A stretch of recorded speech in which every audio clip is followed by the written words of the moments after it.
எல்லாருக்கும் வணக்கம். இந்த சீரிஸோட 3வது எபிசோட்ல நம்ம இன்னைக்கு பார்க்க போகிறது ரெசிஸ்டர் அப்படின்னா என்ன அப்படின்னு பார்த்துட்டு ரெசிஸ்டர் சம்பந்தப்பட்ட ஒரு சில விஷயங்கள் பார்க்க போறோம். இப்போ முதல்ல ரெசிஸ்டர் அப்படின்னா என்ன, அந்த பேர்லயே நம்மளுக்கு தெரியுது அது வந்து ரெசிஸ்ட் பண்ண போகுது அப்படின்னு. ஸோ எதெல்லாம் ரெசிஸ்ட் பண்ணுதோ அதெல்லாம் நம்ம ரெசிஸ்டர் அப்படின்னு சொல்லிடுவோம்.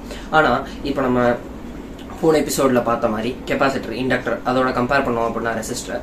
இந்த கெப்பாசிட்டர் அப்படிங்கிறது வெறும் லோ ஃப்ரீக்வன்சி சிக்னலை மட்டும் ரெசிஸ்ட் பண்ணக்கூடியதா இருக்கு. ஆனால் இந்த இண்டக்டருங்கிறது ஹை ஃப்ரீக்வன்சி சிக்னலை மட்டும் ரெசிஸ்ட் பண்ணக்கூடியதா இருக்கு.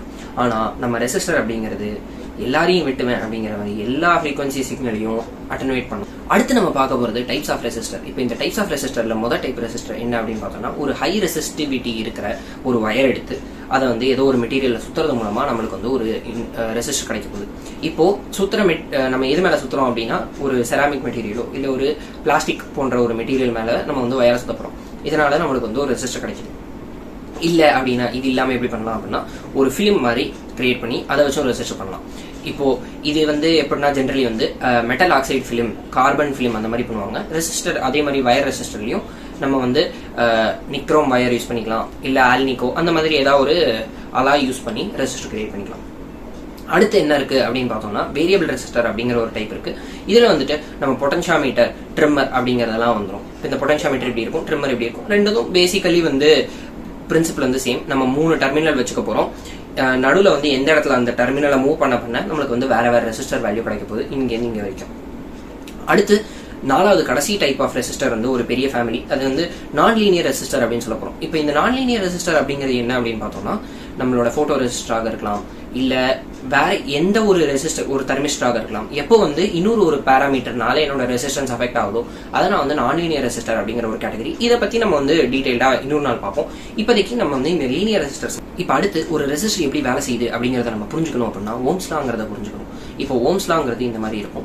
அதாவது நம்ம என்ன சொல்ல வரோம் அப்படின்னா, கம்மியான கரண்ட் ஃப்ளோ ஆகும்போது எனக்கு எப்போ ஜாஸ்தியான வோல்டேஜ் ப்ரொடியூஸ் ஆகுதோ அப்போ அந்த ரெசிஸ்டரோட வேல்யூ வந்து அதிகமாக இருக்கு அப்படின்னு சொல்றோம். இதை நம்ம அப்படியே ஆப்போசிட்டா சொன்னோம் அப்படின்னா, எவ்வளோக்கு எவ்வளோ நான் கம்மியான வோல்டேஜ் அப்ளை பண்ணியே என்னால் ஜாஸ்தியான கரண்ட்டை ப்ரொடியூஸ் பண்ண முடியுமோ அதுக்கேற்ற மாதிரி நான் ரெசிஸ்டன்ஸ் கம்மியா இருக்கு அப்படின்னு சொல்லிடுவேன் அப்படின்னு சொல்லலாம். அதாவது ரெசிஸ்டன்ஸ் ஆப்போசிட் வந்து கண்டக்டன்ஸ். அதனால இது ரெண்டுத்தையும் இந்த மாதிரி ரிலேட் பண்ணிக்கலாம். இப்போ நம்ம இதை எப்படி புரிஞ்சுக்கலாம் அப்படின்னா, நம்ம வந்து ஒரு தண்ணி பைப் எடுத்துப்போம். இந்த தண்ணி பைப்ல நிறைய ஓட்டைகள் இருக்கு. அதாவது இந்த ஓட்டைகளை வந்து நம்ம ரெசிஸ்டிவிட்டி அப்படின்னு சொல்றோம். எவ்வளோக்கு எவ்வளோ ஓட்டை அதிகமா இருக்கோ அவ்வளோக்கு அவ்வளோ தண்ணி நிறைய வேஸ்ட் ஆகும். அதனால ரெசிஸ்டன்ஸும் ஜாஸ்தியா இருக்கும். ஸோ ரெசிஸ்டிவிட்டி எந்த பைப்புக்கு ஜாஸ்தியா இருக்கோ அந்த பைப்போட ரெசிஸ்டன்ஸும் அதிகமா இருக்கும். அதே மாதிரி இந்த பைப்போட ஏரியாவை நம்ம அதிகப்படுத்துறது மூலமா என்ன ஆகுது அப்படின்னா, நிறைய தண்ணி ஒரே சமயத்துல போக முடியுது. அதனால பைப்போட ஏரியாவை அதிகப்படுத்தினதுனால ரெசிஸ்டன்ஸ் கம்மியாகுது. அதனால ஏரியாவும் ரெசிஸ்டன்ஸும் இன்வெர்ஸ்லி ப்ரொபோர்ஷனலா இருக்கு.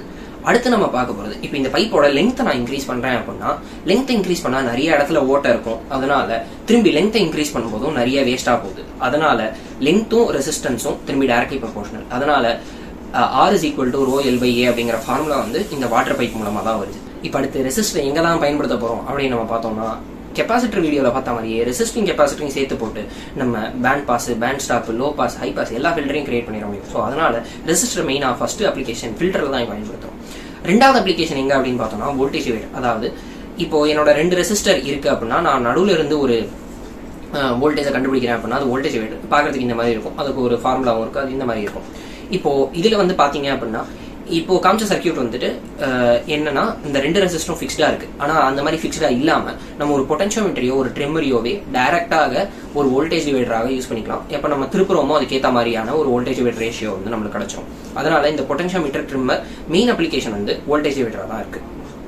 அடுத்து 3வது என்ன அப்படின்னு பார்த்தோம்னா, நம்ம வந்து கரண்ட் லிமிட்டரா இந்த ரெசிஸ்டர் யூஸ் பண்ணலாம். அதாவது நம்ம எப்போ ஒரு எல்இடி போடுறோமோ அப்போ வந்து அதுக்கு பக்கத்துல ஒரு ரெசிஸ்டர் போடுறது, இல்ல வேற ஏதாவது ஒரு டிவைஸ் இருந்துச்சுன்னா அதுக்கு பக்கத்துல ரெசிஸ்டர் போடுறது. ஏன் அப்படின்னா, நம்ம அந்த டிவைஸ் வழியா போற கரண்ட் வந்து நம்ம கம்மி பண்ணணும். ஆனா எனக்கு வந்து அதே வோல்டேஜ் ஒரு அவுட்புட் வருது. இப்போ எனக்கு ஒரு கண்ட்ரோலர்ல இருந்து 5 வோல்ட் வருது, ஆனா எல்இடிக்கு 5 வோல்ட் தேவையில்லை.